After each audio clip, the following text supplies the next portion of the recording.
अल्हम्दुलिल्लाह वस्सलातु वस्सलाम रसूल करीम अम्मा बाद आउज़ु बिल्लाहि मिनश शैतानिर रजीम बिस्मिल्लाहिर्रहमानिर रहीम अस्सलामु अलैकुम वरहमतुल्लाहि वबरकातुहू। सही बुखारी हदीस मुबारक तफसीर कुरान के बयान में बाब नंबर 20 हदीस नंबर 1732। इरशाद बारी ताला, अल्लाह किसी पर जर्रा बराबर भी जुल्म नहीं करता। हज़रत अबू सईद खिदरी रज़ी अल्लाह अन्हो से रिवायत है, उन्होंने कहा कि रसूल अल्लाह सल्लल्लाहु अलैहि वसल्लम के पास चंद लोग आए और अर्ज किया, या रसूल अल्लाह सल्लल्लाहु अलैहि वसल्लम, क्या हम क़यामत के दिन अपने परवरदिगार को देखेंगे? इसके बाद हदीस 463 रिवायत बारी ताला का जिक्र है जो पहले गुजर चुकी है। इस रिवायत में इतना इजाफा है कि क़यामत के दिन एक पुकारने वाला पुकारेगा कि हर गिरोह इसके पीछे हो जाए जिसकी वो इबादत करता था, और अल्लाह के सिवा बुतों और पत्थरों की इबादत करने वालों में से कोई बाकी ना रहेगा। सब दोज़ख में गिर पड़ेंगे, सिर्फ वही लोग बाकी रह जाएंगे जो अल्लाह ताला की इबादत करते थे, और इनमें अच्छे बुरे सब तरह के मुसलमान और अहले किताब के कुछ बाकी मानदा लोग होंगे। सबसे पहले यहूदियों को बुलाया जाएगा और इनसे कहा जाएगा, वो कौन है जिसकी तुम इबादत करते थे? वो कहेंगे कि हज़रत अजीज अलैहिस्सलाम की इबादत करते थे जो अल्लाह का बेटा है। तब इनसे कहा जाएगा, तुम झूठे हो, क्योंकि अल्लाह ने किसी को अपनी बीवी और बेटा नहीं बनाया। अच्छा, तुम क्या चाहते हो? वो कहेंगे, ए परवरदिगार, हम प्यासे हैं, हमें पानी पिलाओ। इन्हें सिरात की तरफ इशारा किया जाएगा और कहा जाएगा कि वहां जाओ। दर हकीकत वो पानी नहीं बल्कि वो जहन्नम होगी जिसका एक हिस्सा दूसरे को चकनाचूर कर रहा होगा। वो बेताब होकर इसकी तरफ दौड़ेंगे और आग में गिर पड़ेंगे। इसके बाद ईसाइयों को बुलाया जाएगा और इसी तरह पूछा जाएगा कि तुम किसकी इबादत करते थे? वो कहेंगे कि हम अल्लाह के बेटे हज़रत मसीह अलैहिस्सलाम की इबादत करते थे। इनसे कहा जाएगा, तुम झूठे हो, भला अल्लाह के लिए ज़ौजा और औलाद कहाँ से आई? फिर इनसे कहा जाएगा, अब तुम क्या चाहते हो? वो भी ऐसा ही कहेंगे जैसे यहूदियों ने कहा था, और वो भी इनकी तरह दोज़ख में जा गिरेंगे। अब वही लोग बाकी रह जाएंगे जो खालिस अल्लाह की इबादत करते थे। इनमें अच्छे बुरे सब तरह के मोहत लोग होंगे।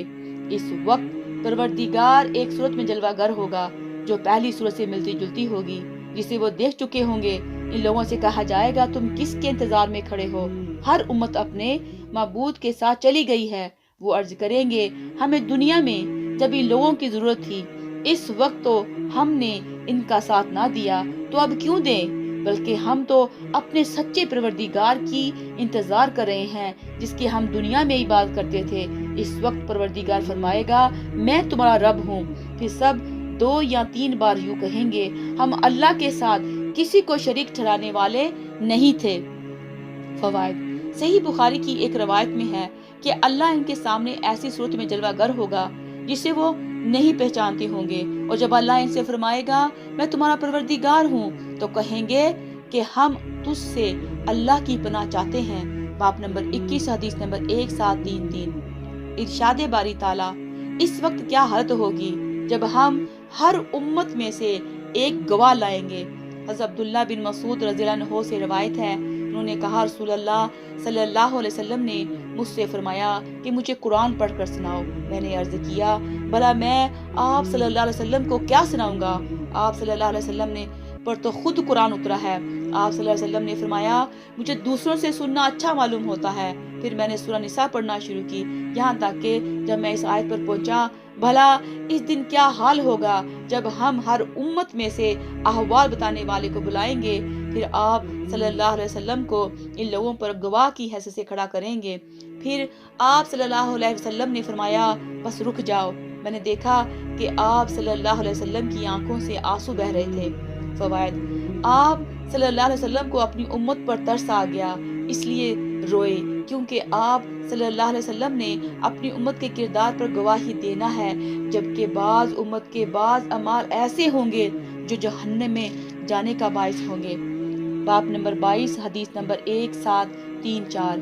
इरशाद बारी ताला, जो लोग अपनी जानों पर जुल्म करते हैं, जब फरिश्ते इनकी जानें कब्ज करने लगते हैं।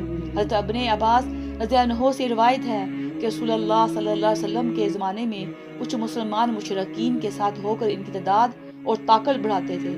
لڑائی کے موقع پر کوئی تیر آتا اور ان میں سے کسی کو لگتا تو وہ مر جاتا۔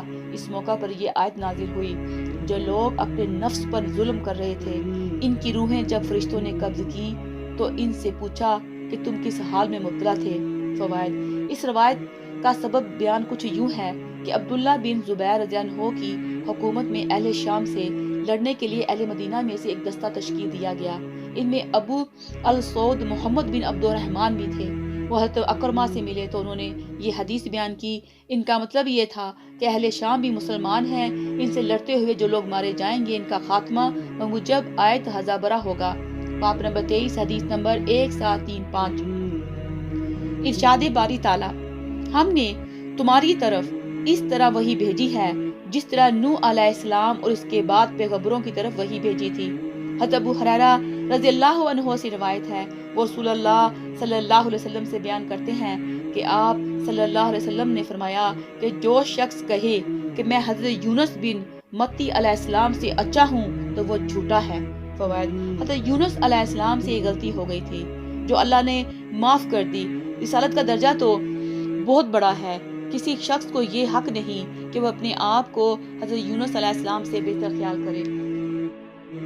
سبحانک اللہم و بحمدک اشہد ان لا الہ الا انت استغفرک و اتوب الیک و صلی اللہ علی نبیہ محمد و آلہ و صحابہ و تبائہ و اخوانہ اجمعین۔